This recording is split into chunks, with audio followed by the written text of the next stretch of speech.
ఇప్పుడు చంద్రబాబు గారు ఈరోజు అసెంబ్లీలో విద్యుత్ రంగంపై చర్చించిన నేపథ్యంలో ఆయన ఒక మాట అన్నారు. ఇక్కడ 9,000 కోట్లను సౌర విద్యుత్ వాడకుండానే గత ప్రభుత్వం ఖర్చు చేసింది.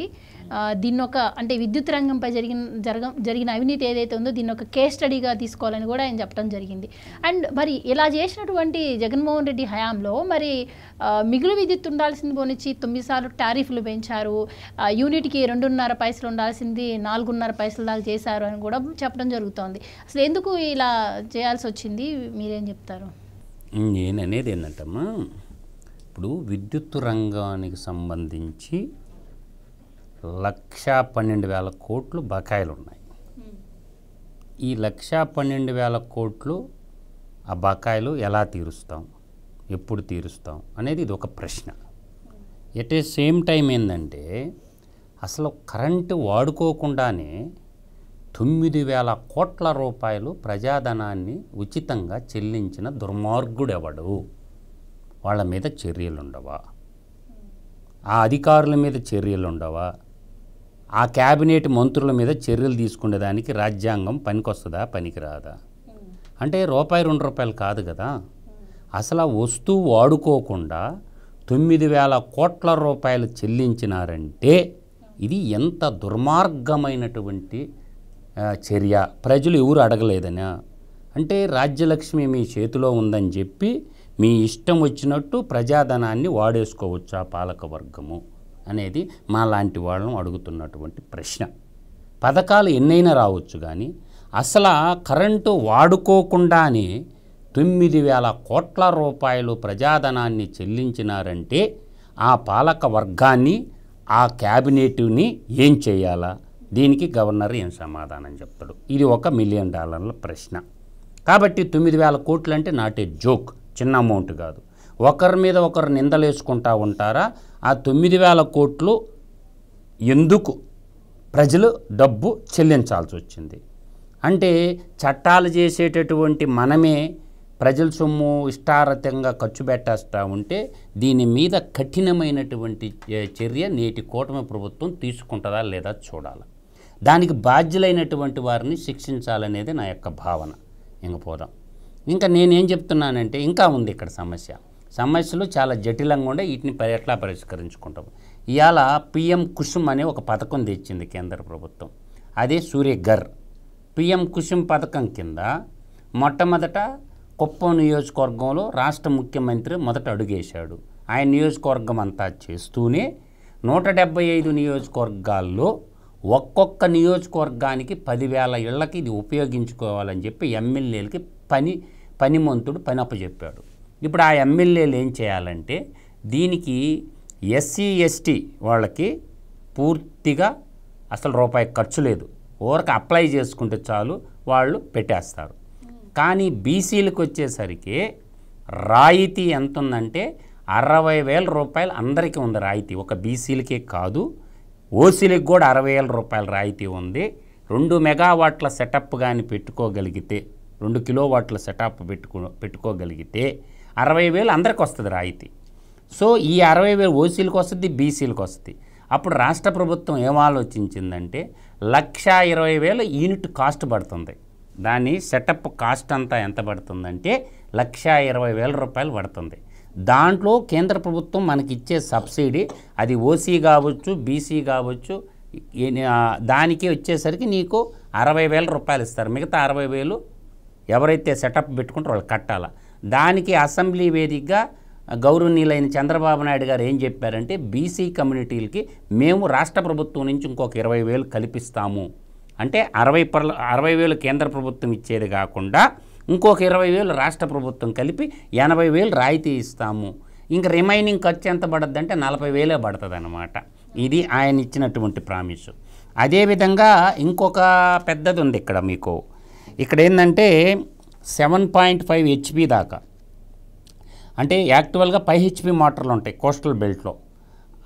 ఇప్పుడు 7.5 HP అంటే రాయలసీమ ప్రాంతంలో భూగర్భ జలాలు బాగా 1,700 అడుక్కు పోయినా కూడా అక్కడి నుంచి తీసుకురావాల్సి కాబట్టి 7.5 HP మోటార్ల దాకా సౌర విద్యుత్ పథకాలకి 0. మొత్తం కేంద్ర ప్రభుత్వం రాష్ట్ర ప్రభుత్వం ఫ్రీగా పెడుతుంది. ఇప్పుడు ఫస్ట్ ఏంటంటే ఫస్ట్ ఫేజ్లోకి వచ్చేసరికి దాదాపుగా నీకు 2 కిలోవాట్లకు సంబంధించింది అది ఉంది కదా. ఇక్కడ సౌర విద్యుత్ పలకలు పెట్టేసి ఆ పలకల ద్వారా పవర్ ఫ్రీ రైతులకి 5 HP అక్కడ దాకా ఫ్రీ రైతులకి. అది ఒకటి అప్లికేషన్ పెట్టుకొని చేసుకోవాలి. అంటే ఆంధ్రప్రదేశ్ ప్రభుత్వం ఏం చేసిందంటే ఈ యొక్క పునరుత్పాదక ఇంధనాలలో 160 గిగావాట్ల పవర్ని స్థాపించాలనేది ఒక లక్ష్యం పెట్టుకున్నారు. దానికి పాలసీ రెడీ చేసుకున్నారు 160 గిగావాట్లు. ఇప్పుడు ఈ 5 ఏళ్ల కాలంలో టార్గెట్ ఏం పెట్టుకున్నారంటే 47.2 గిగావాట్లు ఇప్పుడు కానీ ఈ 5 ఏళ్లలో కంప్లీట్ చేసుకోగలిగితే సాలిడ్ పవర్ వస్తుంది. ఇక్కడ ఇంకోటి కూడా ఉంది. ప్రభుత్వం ఇంకొక నూతన పాలసీకి నాంది చేశారనమాట. మన దగ్గర సర్ప్లస్ పవర్ ఉన్నప్పుడు మన చుట్టూ బార్డర్ పంచుకున్న రాష్ట్రాలు ఏ అయితే ఉందో ఒడిశా, తెలంగాణ, కర్ణాటక, అటు తమిళనాడుకి మన దగ్గర ఉన్నప్పుడు వాళ్ళకి ఉచితంగా ఇచ్చి, అంటే డబ్బులు తీసుకోకుండా మన దగ్గర సర్ప్లస్ ఉన్నటువంటి పవర్ని మన బార్డర్ పంచుకున్న పక్క రాష్ట్రాల వాళ్ళకి ఫ్రీగా ఇచ్చేసి మనకు అవసరమైనప్పుడు వాళ్ళ దగ్గర సర్ప్లస్ది మనం తీసుకుంటే, అంటే ఇక్కడ ఏంటంటే మనం ఎంత ఇచ్చామో కరెంటు ధరతో సంబంధం లేకుండా షేరింగ్ ఆఫ్ పవర్ అంటారు దీన్ని. షేరింగ్ ఆఫ్ పవర్ వల్ల ఏంటంటే ఒక్కోసారి ధర పెరగద్ది, తగ్గుద్ది. అలా కాకుండా ధరతో వ్యత్యాసం చేసుకోకుండా దీన్ని ఎలా చెప్పాలంటే సింపుల్గా చెప్పొచ్చు. టమాటా పంటను కంపేర్ చేసుకోవచ్చు. ఈ టమాటా పంటలు ఏమవుద్దంటే ఒకసారి రోడ్డును బారబోస్తారు, ఒక్కోసారి టమాటా రాజ్యలక్ష్మి కూడా దింపేస్తుంది, సీఎం కుర్చీ కూడా చినిపేస్తుంది. ఉల్లిపాయ ఒకటి, టమాటా ఒకటి, ఆలు ఇప్పుడు లాలు అంటుండేవాడు ఒక డైలాగ్ అన్న బాగా, లల్లు ప్రసాద్ యాదవ్ అంటుండేవాడు, ఆలు తప్ తప్ రహేదా లాలు తప్ తక్ రహేగా అనేవాడు. అంటే ఆలుగడ్డ ఎన్ని రోజులు ఉంటుందో లల్లు ప్రసాద్ యాదవ్ గవర్నమెంట్ అన్ని రోజులు ఉంటుందని. అట్లా కాకుండా నేను అనేది ఏంటంటే సర్ప్లస్ పవర్ ఉన్నప్పుడు అవసరమైన వాళ్ళకి ఇచ్చి మనకు అవసరమైనప్పుడు ఆ స్టేట్ల నుంచి మనం తీసుకుంటే ఇది ఒక మంచి పాలసీకి బాబు గారు నాంది పలికారు. దీనికి ధర నిర్ణయించడం ఇలా కాకుండా మనకు ఆడ సర్ప్లస్ ఉన్నది వాళ్ళకి ఇచ్చి మనకి డౌన్ అయినప్పుడు చేసుకోవటం అన్నమాట. ఇది అప్రిషియేట్ చేయాల్సిన పాలసీ. ఏ గవర్నమెంట్ అయినా ఈ పద్ధతిని ఆలోచించితే మంచిదనేది నా భావన. తర్వాత దీంట్లో ఉద్యోగాలు కూడా చాలా రాబోతున్నాయి. ఉద్యోగాలు కూడా ఏంటంటే ఈ పునరుత్పాదక రంగంలో చాలా ఉద్యోగాలు. బాబు గారు టార్గెట్ ఏంటంటే ఓవరాల్గా ఏంటంటే 5,19,000 కోట్ల రూపాయలు పునరుత్పాదక రంగంలో పెట్టుబడులు అట్ ప్రజెంట్ వచ్చుండాయి. దాదాపుగా సౌర పలకలు తయారు చేసి, అంటే ఫోటోవాల్టిక్ సీట్స్ మ్యానుఫ్యాక్చరింగ్ చేసే కంపెనీలు కానీ వచ్చినట్లయితే దాదాపు ఈ సీట్ల రంగంలో ఒక 3.5 లక్షల ఉద్యోగాలు, దాంట్లో ఒక 3.5 లక్షలు 4 లక్షల ఉద్యోగాలు, దాదాపుగా 7.5 లక్షల ఉద్యోగాలు. టార్గెట్ ఏమో 10 లక్షల ఉద్యోగాలు సృష్టించాలని. ఓన్లీ పునరుత్పాదక విద్యుత్ రంగంలోనే నా తెలుగు ప్రజల యువతకి ఒక 10 లక్షల ఉద్యోగాలు సృష్టించాలన్నటువంటి సంకల్పం. కాబట్టి ఎమ్మెల్యేలకు ఇచ్చినటువంటి ఈ బాధ్యత నెరవేర్చరా?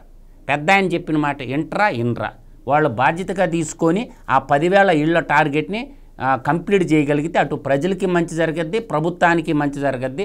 ప్రభుత్వం అంటే ఒక్క ముఖ్యమంత్రి ఒక్కడే కాదు, ప్రభుత్వం అంటే బాధ్యతగా ఎమ్మెల్యేలు కూడా బాధ్యతగా తీసుకొని అక్కడ ఉన్న ప్రజల్ని మోటివేషన్ చేసి వాళ్ళకి వివిధ రూపాల్లో డబ్బులు అరేంజ్మెంట్ చేసేసి ఈ పథకాన్ని సక్సెస్ చేయాలనేది నా యొక్క ఆలోచన అనమాట. అయితే బకాయిలు ఉన్నాయి, విద్యుత్ బకాయిలు 1,12,000 కోట్లు. అవి ఎలా తీరుస్తారో ప్రజలకు చెప్పాలా, ఈ గవర్నమెంట్ చెప్పాలా ప్రజలకి ఎప్పుడు ఎలా తీరుస్తారు. ఇంకొకటి సార్, 9 సార్లు టారిఫ్ పెంచాడు గత ప్రభుత్వం. దాంట్లో 32,166 కోట్లు ప్రజల మీద భారం వేశాడు.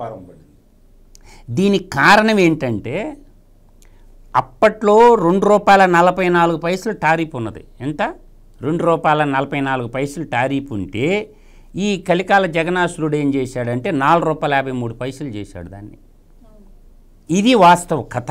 దాంట్లో ఏం చేశాడంటే 32,166 కోట్లలో ప్రతి నెల ట్రూ అప్ ఛార్జీల మీద అప్పుడు వసూలు చేసేశారు. ఎంత వసూలు చేశారు అంటే ఒక నెలకు 3,000 కోట్లు చొప్పున వేసుకుంటే నీకే అట్లా వేసుకుంటా దాదాపు 18,000 కోట్ల దాకా ప్రజల నుంచి ముక్కిబిండి వసూలు చేశారు. ఆ రిమైనింగ్ అమౌంట్ కూడా మన ఆయన నాగార్జున రెడ్డి గారు మన ఈపీఆర్సీ జడ్జిగా ఉండి పాత సంతకం పెట్టిపోయింది ఆయన వసూలు చేసుకోమని చెప్పి.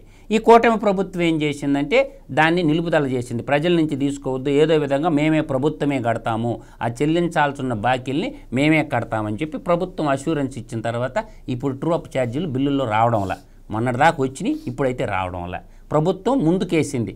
ఆ ప్రజలు కట్టాల్సిన డబ్బు మేమే కడతాము కాబట్టి ట్రూ అప్ ఛార్జీల రూపంలో వసూలు చేసుకోమని ఆర్డర్ ఇచ్చిపోయినాడు ఆయన, ఎవరు నాగార్జున రెడ్డి గారు. అంటే జగన్మోహన్ రెడ్డి ఉన్నప్పుడు ఇవ్వాలి ఆర్డరు. ఆయన ఏం చేసిండో, ఆయన ఉద్యోగం ఊడిపోయేటప్పుడు ఇచ్చిపోయిండు అనమాట రెడ్డి గారు, కర్నూలు నుంచి పోతా ఆయన ఒక పెద్ద రెడ్డి గారు అనమాట ఆయన. అందువల్ల ఏంటంటే ప్రజలు కూడా అర్థం చేసుకోండి, ఇప్పుడున్న ఈ సరళీకృత ఆర్థిక విధానాలని ఈ ప్రపంచీకరణ నేపథ్యంలో ప్రపంచం కాబట్టి ఆలోచన చేసుకోవాలి. ప్రజలు కూడా ప్రభుత్వానికి సహకరిస్తే, అభివృద్ధి వైపు అడుగులేస్తే, అంటే మనకి సంక్షోభ పథకాలు ఎందుక, ఉద్యోగాలు వచ్చే పథకాలు కావాలి కానీ సంక్షోభాన్ని ఇచ్చే సంక్షేమ పథకాలకు పోతే శ్రేయోరాజ్య స్థాపన జరగాలి కానీ సంక్షేమం ఎప్పుడు సంక్షోభానికి దారి తీస్తుంది. సంక్షేమం వైపు అడుగులు కానిస్తే ఆ రాజ్యం నాశనం కాక తప్పదు. అభివృద్ధి వైపు అడుగులు కావాలా, శ్రేయోరాజ్య స్థాపన జరగాలి. ఇక్కడ అంటే సౌర విద్యుత్ అనే కాకుండా ఇక్కడ చిన్న చిన్న అణు విద్యుత్ ప్లాంట్లు కూడా ఏర్పాటు చేయాలి. అంటే ఒకే చోట ఒకటి పెద్దది ఉండే బదులు అక్కడక్కడ చిన్న చిన్న ఉంటే కూడా దానివల్ల ఉపయోగం ఉంటుందని స్వయంగా ప్రధాని గారే చెప్పారని కూడా బాబు గారు అనటం జరిగింది. అండ్ ఆయన ఇంకో మాట కూడా, పోలవరం నుంచి కూడా విద్యుత్ ఉత్పత్తి అవుతుంది, పోలవరం నుంచి బనకచెర్ల వరకు నీళ్లు తాడించడం వల్ల కూడా పంప్డ్ ఎనర్జీ ద్వారా వస్తుందని కూడా చెప్పడం జరిగింది. అంటే గతంలో పోలవరాన్ని అంటే పట్టించుకోకపోవడం వల్ల కూడా విద్యుత్ పరంగా కూడా నష్టపోయిన పరిస్థితి. ఇప్పుడు దాన్ని చెప్తా క్లారిటీగా. ఇప్పుడు 18,000 కోట్లు నష్టపోయారు. ఏది, ఒక పనిమంతుడు లేకపోవడం వల్ల, ఒక పనికి మాలినోడు ఉండటం వల్ల 18,000 కోట్లు, 18,818 కోట్లు, నాట్ ఎన్ స్మాల్ ఫిగర్, 18,818 కోట్లు నష్టపోయారు. ఎందుకంటే పోలవరం జల విద్యుత్ శక్తి ద్వారా పోలవరం ఆన్ టైంలో కంప్లీట్ అయ్యేటోటి అదొకటి వచ్చేదా. తర్వాత కృష్ణపట్నం దగ్గర వచ్చి స్టేజ్ 2 కంప్లీట్గానే ఉంటే కొంత విద్యుత్ వచ్చేదా. అదేగా విజయవాడ VTPS అని మన ఉందన్నమాట, అది స్టేజ్ 5 కంప్లీట్ అయ్యి ఉంటే కొంత డబ్బులు వచ్చేదా. అంటే ఇవన్నిటిని గాలికి వదిలేసి అవి సకాలంలో పూర్తి కాకపోవడం వల్ల విద్యుత్ ప్రాజెక్టులు 18,818 కోట్లు, అదొకటి నష్టం. తర్వాత ఇంకొక నష్టం ఏం జరిగింది, ఏదైతే బాబు గారు సంతకం పెట్టాడో వాటిని ఇంప్లిమెంటేషన్ చేయకపోవటం వల్ల, అవి రద్దు చేసుకోవడం వల్ల చేతులెత్తి దండం పెట్టిండు పవర్ పర్చేస్ అగ్రిమెంట్లకి.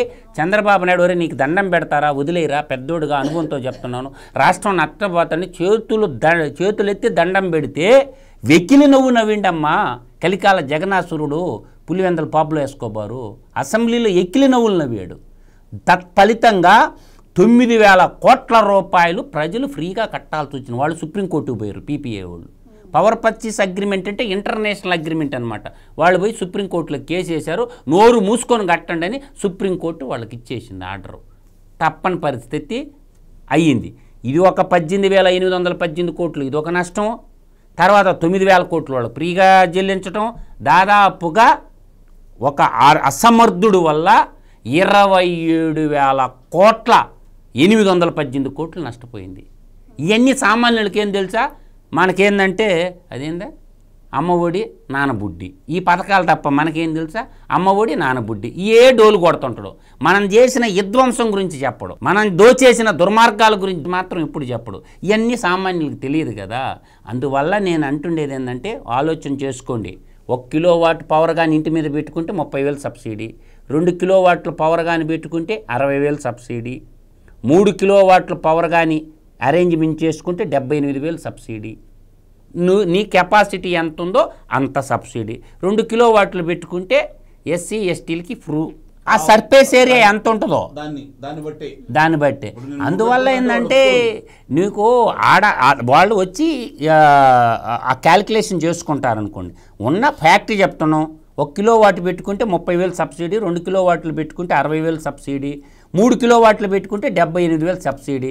బాబు గారు ఏం చెప్పారంటే BC కమ్యూనిటీలకి ఒక 20,000 రాష్ట్ర ప్రభుత్వం నుంచి ఇస్తామన్నాడు. ఇంకా ఒకటి కూడా ఉంది, వాళ్ళకి డబ్బులు లేకపోతే ఇంకో ముచ్చట కూడా చెప్తాను నేను. బ్యాంక్ నుంచి కానీ ప్రభుత్వం నుంచి కానీ 9.5% రేట్ ఆఫ్ ఇంట్రెస్ట్కి EMIల రూపంలో ప్రభుత్వమే డబ్బులు ఇస్తేటటువంటి వెసులుబాటు కూడా కల్పించింది.